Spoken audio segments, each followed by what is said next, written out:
Is that the blood supply from the central bank? Yes, dah tahu ni, but we have a huge problem. The ice completely melted and the TV almost reaching 10 degrees Celsius. Oh no, we have a critical patient right now. The blood must be infected.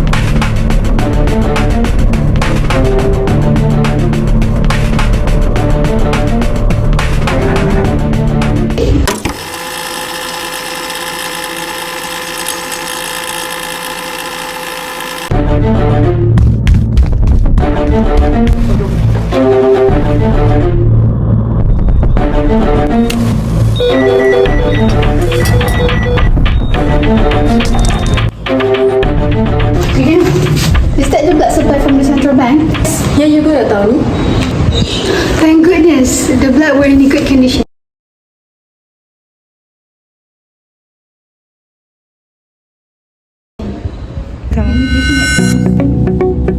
I'm so amazed with the new innovation of the ice cooler to bring all the blood stocks here. The condition was better than before, honestly. I do agree with you, but what's the difference between the normal blood cooler and the new innovation? The difference is actually inside the walls and these bags. You see, blood components are very sensitive to temperature.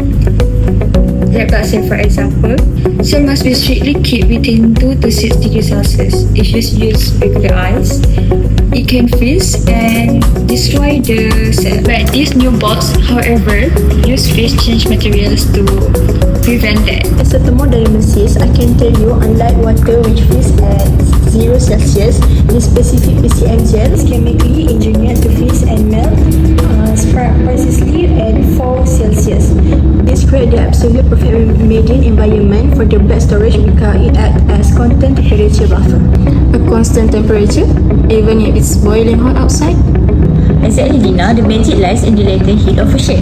When this cooler is exposed to the harsh temperature of 35 Celsius, the thermal energy doesn't actually raise the temperature inside the box. All the absorbed heat is used entirely to break the intermolecular bonds of the PCM, changing its phase from solid to liquid. During this phase change, the temperature stays locked at exactly 4 Celsius. We will calculate this using the formula of Q equal to ml, where Q is heat absorbed, M is the mass of the gel, and lastly L is the latent heat fusion.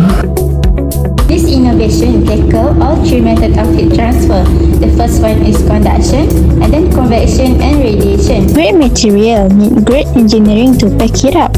As the material engineer who designed this structure, my job was to minimize the heat transfer rate from the environment so the PCM lasts as long as possible.